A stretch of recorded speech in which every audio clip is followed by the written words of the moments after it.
Salam sejahtera Malaysia. Denyut nadi suara rakyat bergema di channel ini. Tuan-tuan dan puan yang dihormati sekalian, ternyata terbukti Datuk Seri Anwar Ibrahim berhati sangat mulia.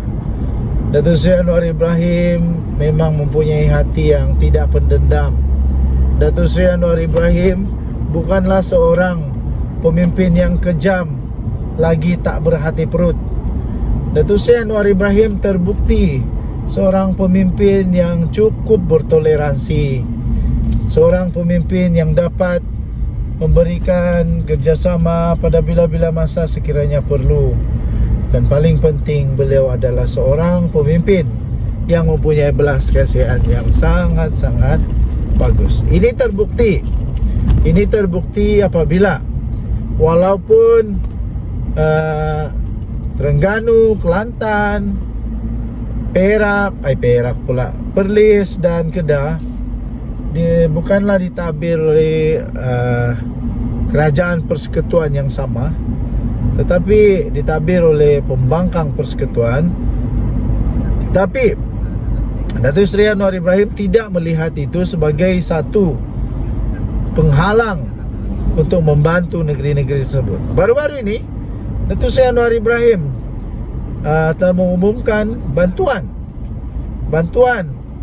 bantuan kecemasan segera kepada negeri-negeri yang kena banjir, Saya lupa di Terengganu atau di Kelantan, tidak berapa ingat, tapi jumlah dia 50 juta.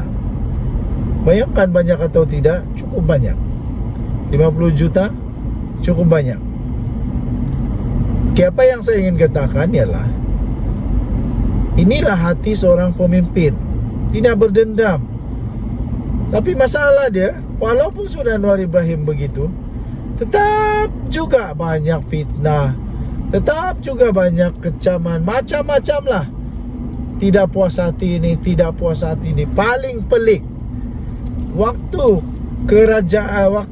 rakyat negeri Kelantan, negeri Terengganu berada dalam keadaan paling sukar sekarang ini, kena banjir yang teruk, masih lagi MP daripada pembangkang tetap mau bertahan, tidak mau berunding kepada kerajaan untuk peruntukan.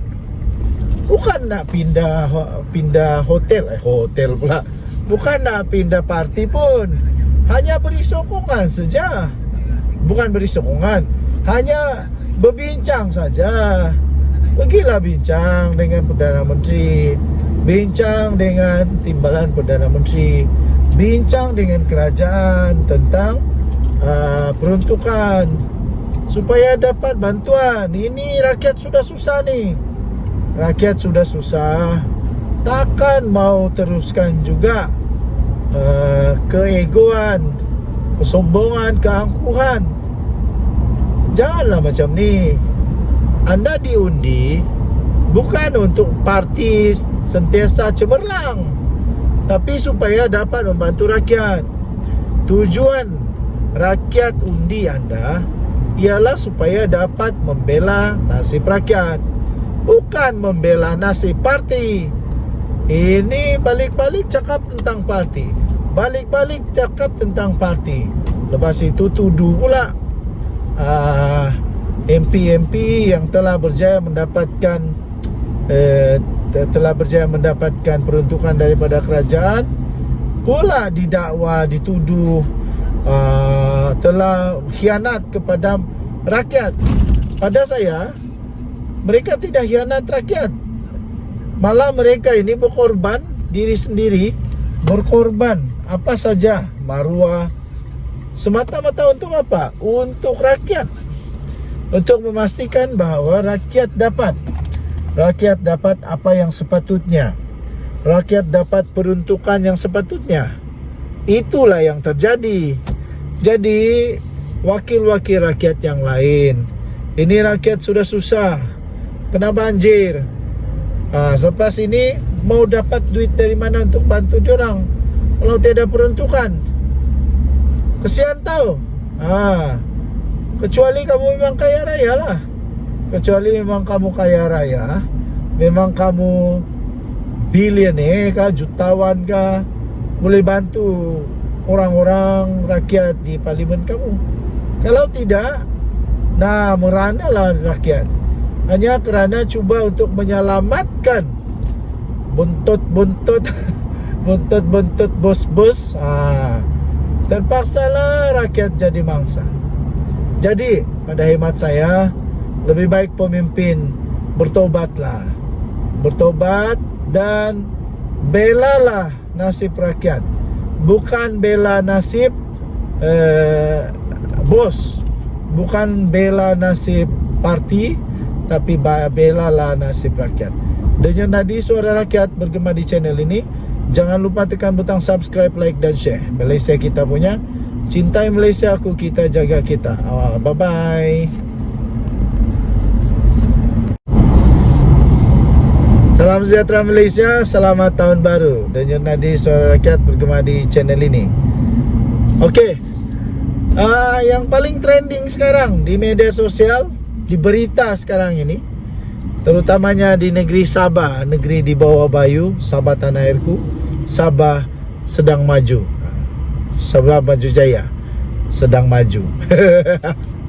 Okey, yang paling trending adalah tentang kartel, skandal, sindiket dan pengubahan wang haram pun mungkin boleh berlaku oleh seorang bergelar Dato' Seri. Dato' Seri yang mengejutkanlah. Tak sangka langsung ada manusia yang begini di Malaysia, di Sabah lah.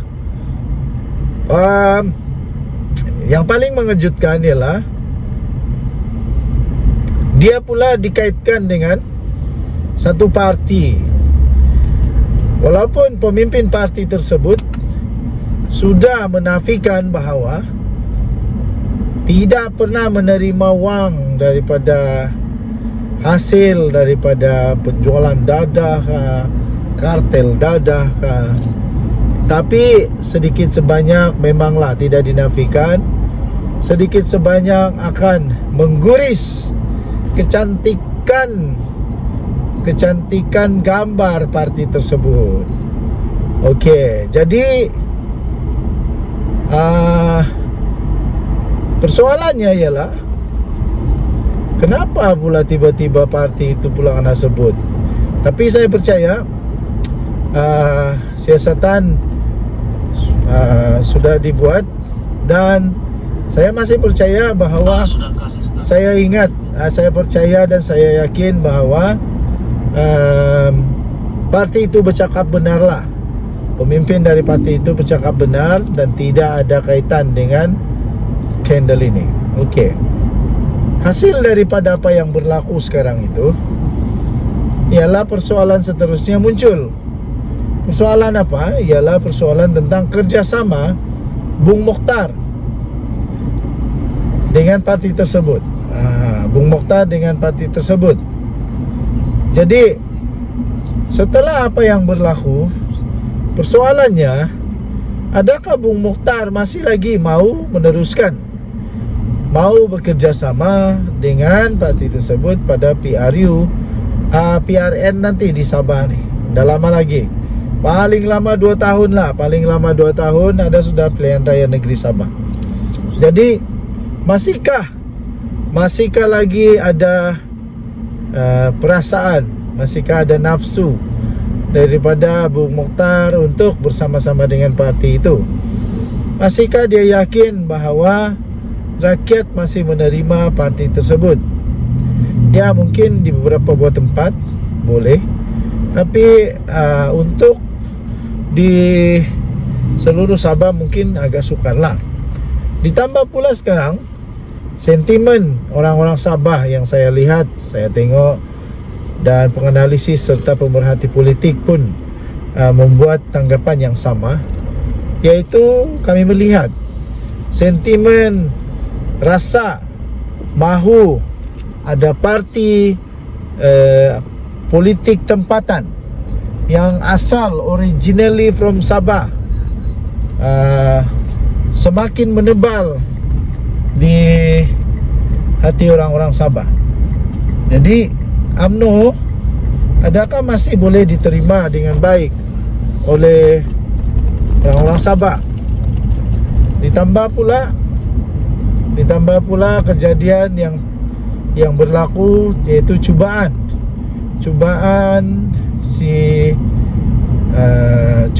Bung Mokhtar dan Syafiq Apdal untuk merampas kuasa tidak berjaya. Malakantoi dan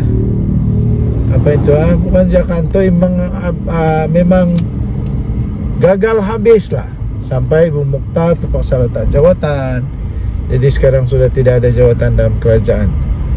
Jadi masihkah Syafiq Apdal dan Bung Mokhtar serta mana-mana parti lain yang mau bekerja sama dengan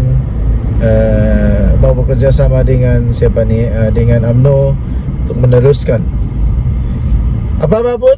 Saya yakin dan percaya, saya tetap yakin belum ada apa-apa bukti yang menunjukkan bahawa parti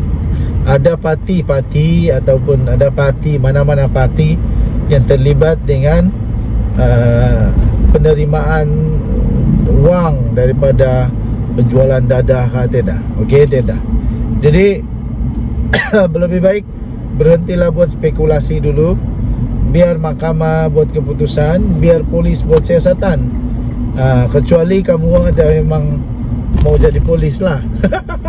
Kalau kamu pun bukan polis, jangan sibuk-sibuk jadi polis. Biar polis yang pergi siasat. Jangan pula lepas ini tiba-tiba kamu pula yang terbuat fitnah. Bagus, tiada masalah. Cari masalah, terfitnah, disaman. Bagus kalau orang kaya. Kalau orang miskin, macam mana mau bayar? Okey, so Danger Nadi, Suara Rakyat, bagaimana di channel ini?